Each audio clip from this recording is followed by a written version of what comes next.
Hey everyone, this is Professor Fairweather, and I'm here to do a video for you that walks you through the syllabus. I don't want to read it all word for word. You are absolutely encouraged to go and do that, but I want to show you the different highlights of the syllabus and the aspects that really do affect you as a student. You're going to be hit with a syllabus for every single class, and I'm going to show you what the important information is that you need. So let's get started on that. I'm on the Lone Star College website page. That's lonestar.edu. And then at the top, you're going to see different tabs on our page. We have class login and my Lone Star. Class login, of course, takes you to all of your courses. Each course has a portal on the D2L. And then My Lone Star can take you to your courses, but it also helps you. There's a registration type tab, there's a student tab, there's a finance tab. So that's more of the different aspects of Lone Star itself. I'm going to go ahead and click on the class login. And if I remember correctly, I'm already logged in, so it's going to take me straight to it. This is my page that I'll see. Yours might look a little different. You'll find each of your courses, they'll all have a tab, and then you'll click on the tab that you need to go to, whichever class. And ours is EDUC 1300. So I'll click on that. I'm going to take a peek and see. Oh, it is, my computer's running faster. So the first thing that's going to happen is it's going to pop up whatever module we're on for the week. So each week we have 16 weeks together, and each week we'll have one module. And each module has assignments for each week. So I'm going to go ahead and X out of that. And this is a little banner. And these are the different tabs that we'll have in our course. I'm going to, let me see. So at the top here, this is a link to the home page of the course. Then you have these little boxes right here. And if you click on those, it's just a drop-down box of all of the menu of your courses. So at the top in this blue bar, we have course materials. I don't use that. That aspect is not part of our class. Here's the syllabus. This is what we're after. Content is a tab which contains all of the content of the class, so each of our modules. Then, of course, grades are the grades that you earn. And course activities, we're going to use two tabs in there. One is assignments. That's where you turn in your assignments. And then quizzes. On occasion, we will have a quiz. We don't use collaboration. And support, if you need D2L support, you would click on the support tab. So let's go over to syllabus because this is really what I'm going over. It takes a minute or two to log.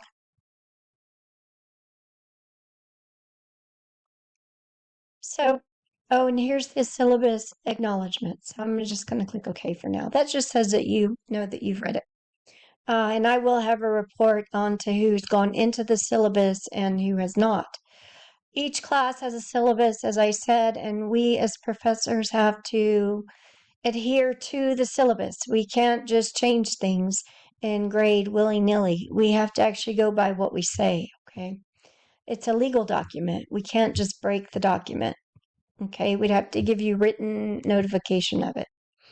You're taking 3 credit hours. That means we'll be meeting together for 3 hours a week on Monday, Wednesday from 8 to 9:20.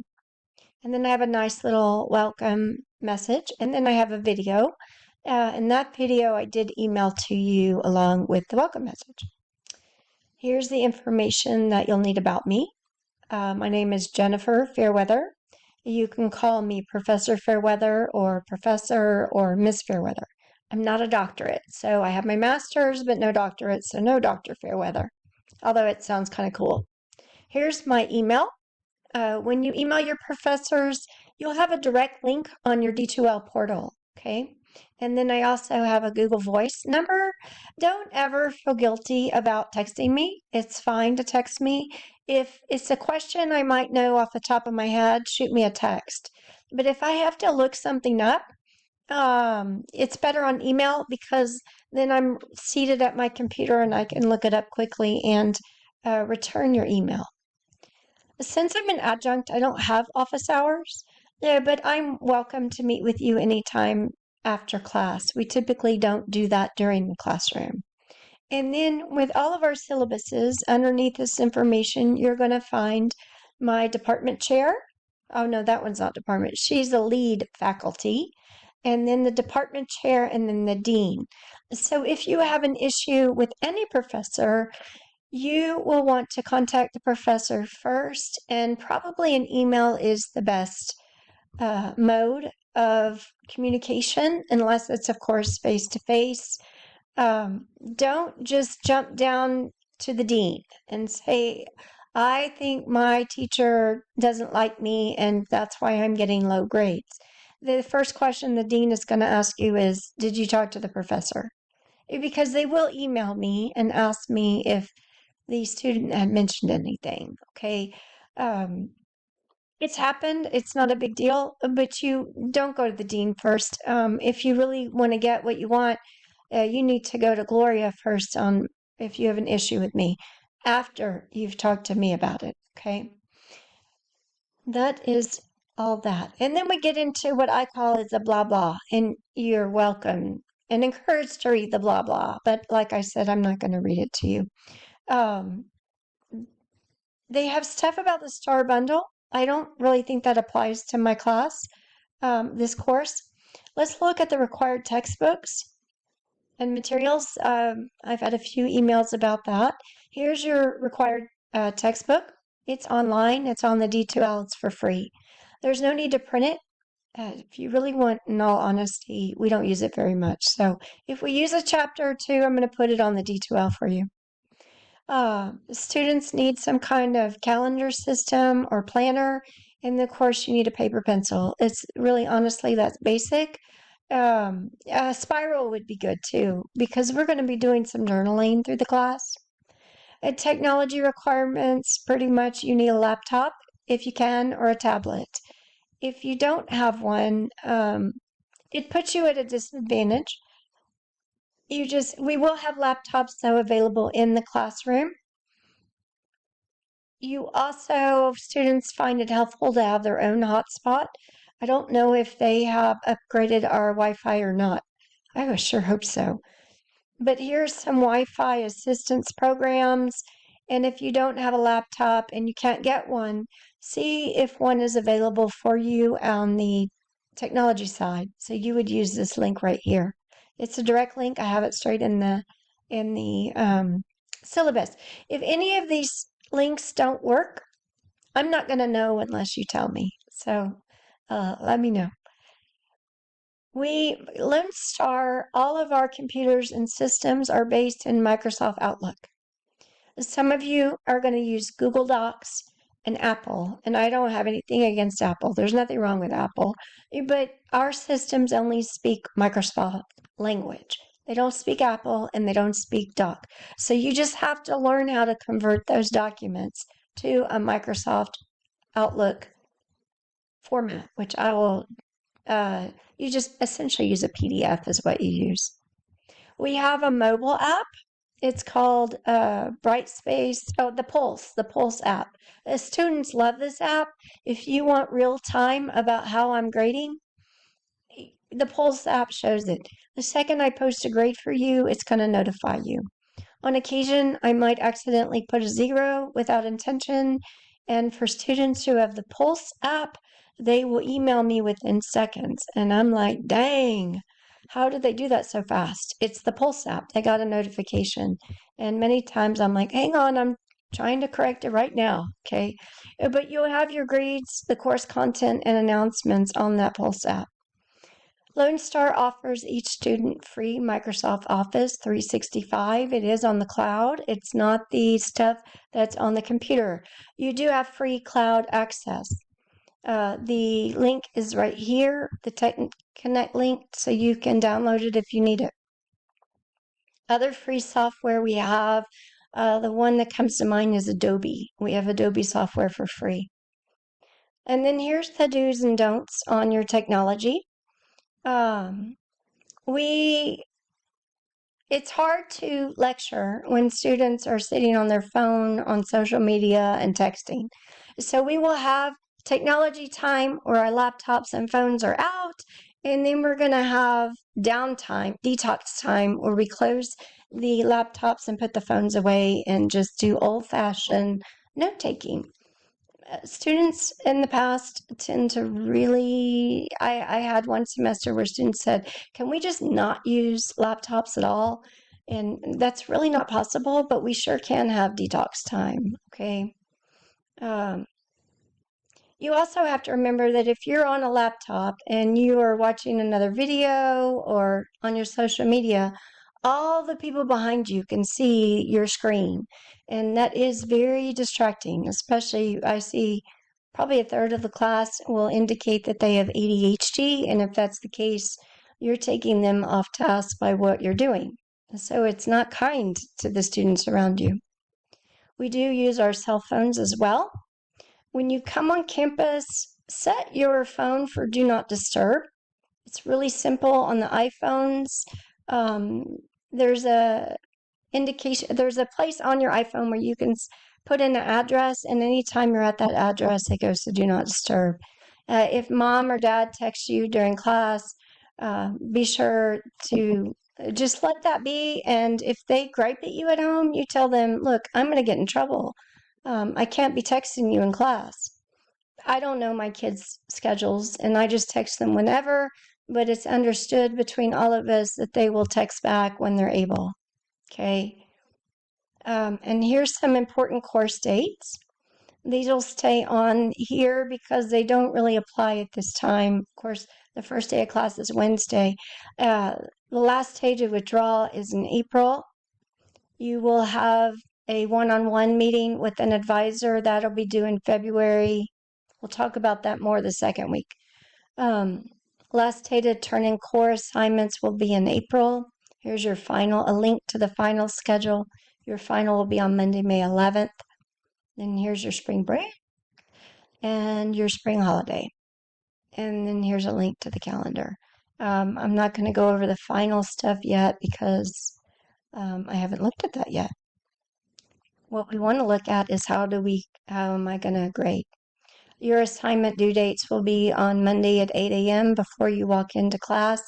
If you don't get something turned in by 8 a.m., don't not come. Okay, we don't browbeat you for not turning in assignments. Okay, this is your work, your grade, your assignments. And if you don't turn it in, there's no reason why I would be mad at you. It's ridiculous. Some assignments will be due before you leave class. They're called in-class assignments. I give you time to work in class on your assignments, and it is important that you stay in the classroom and finish those assignments, okay? And you can read through all of those. We grade on a point system in this class, not a percentage system. These are the different assignments you'll have.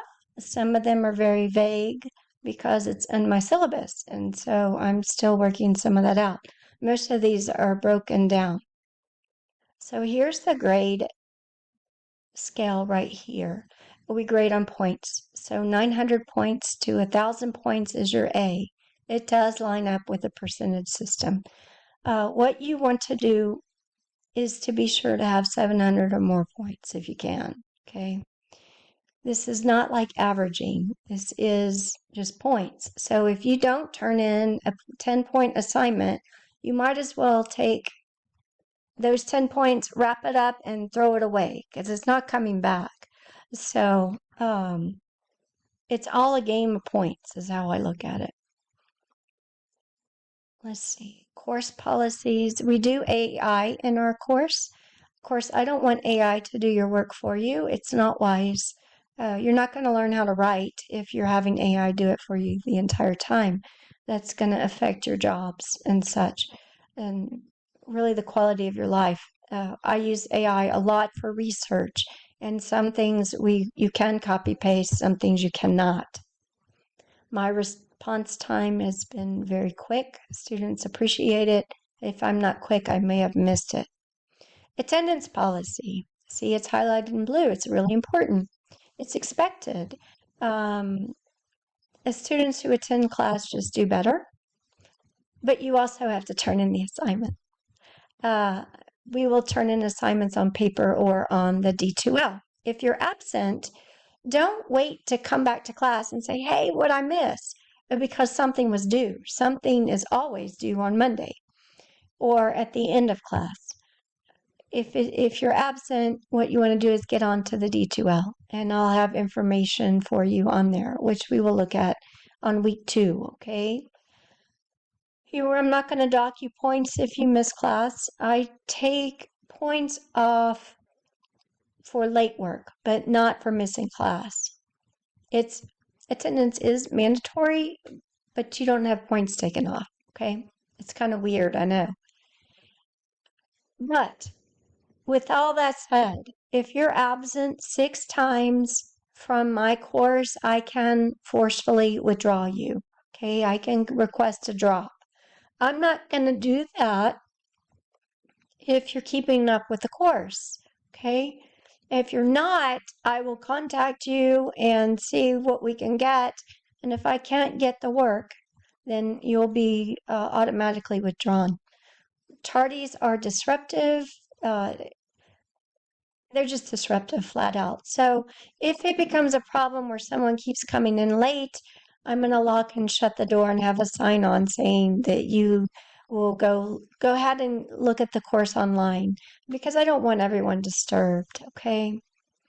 Points for attendance will be deducted for late work or not submitting an assignment. I know that's kind of weird, but it really benefits the students the most. So if you're 5 minutes late, I don't even know if I look at it, to be honest with you. Let's say a day. So if you're a day late, something might be 5 points. If you're a week late, it's going to be 5 points. And I clearly lay that out in the grading policy. Any student who does not pass this class will have to retake it. We see a lot of retakes in the spring.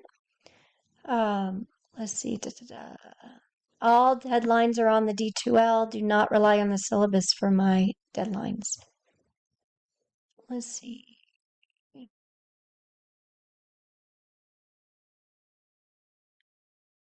I do not receive assignments by email. Do not send me emailed assignments. Students will do that out of, they get worried, and so they do that. Then maybe a Dropbox is closed and they email it to me, but that doesn't change the fact the assignment's closed. There is one exception. You will meet with your advisor one-on-one. They are going to forward you an email, and you will forward that email to me so that I can give you 50 points. It's a lot of points. A lot of points. And so I've scrolled through the rest of the syllabus here. There's like policies, it's Lone Star stuff, lots of links and stuff like that. Disability services, student support, and then we have a bunch of links to, it matches what's online on our course, on our webpage. Here's a tentative class schedule. If you want a live schedule, one that I use, you can click this link right here, and that is my personal calendar that I use for the course, and you'll know where I'm at all times and when something changes. This right here is tentative. Something, like I said, might be due at the end of class rather than on Monday before 8 a.m. Okay. But that is your syllabus. It took me 19 minutes. My goodness gracious. For all of your classes, you want to know their email, if they text or not, the important course dates, put those into your calendars. How are they grading? And then what are their policies, especially absences, okay? My daughter one time had surgery, and her course syllabus said that she could only be absent for 3 times. She had surgery. The professor went by the syllabus, and so she went back to class, I think 2 days after her surgery. It was absolutely ridiculous. She did contact the professor, but he was very stringent. Some of them are like that. I don't know why. We're going to have a good semester together. This is so much information, but don't worry. We're going to go over it again and again, okay? And if you're still here, I pulled up the syllabus quiz. I'm looking at the questions and make sure I've gone over them. That'll be on the syllabus. And this is an open quiz type quiz. You can look at the syllabus. You can do a dual screen and have your quiz on one side and the syllabus on the other, okay? How long do they have to complete? They're due on Monday unless otherwise stated. Okay, 100 points are earned for attendance. How are those points earned? Remember I said it's for turning your assignments in on time. What should you do if you don't feel well? Y'all, I have a terrible time with asthma. That's why I sound raspy all the time. If I catch something, it's so very difficult. If you don't feel well, use your best judgment. Oh, look, there it is. I didn't mean to click on it. I'm not editing it. How do you know the grading criteria? I'm going to tell you how many points something is. If it's over 50 points, I'm going to have something called a rubric, and so you can grade it yourself. But that's what I use to grade. Assignments are typically due on Monday at 8 unless otherwise stated. Late work policy, you see how the questions are a lot like the same. I just want to make sure you know. If something unexpected happens, you want to email all of your professors. This is not like high school where the school counselor is going to come in and tell me what's going on and tell me to be extra nice to you, okay? It doesn't work that way. You have to tell us. Any information I get will be coming from you. And so one of the skills that you're going to have to learn how to do is to email the professors. It's awkward at first. It's kind of weird. You're not used to it. But in all honesty, it sets you up for your jobs and such and your careers. So that is the syllabus. Lots and lots of information. I'm a professor. I like to talk. I like to hear myself talk. So um, I think that's it. Look at it for all of your courses, and I will see you next week.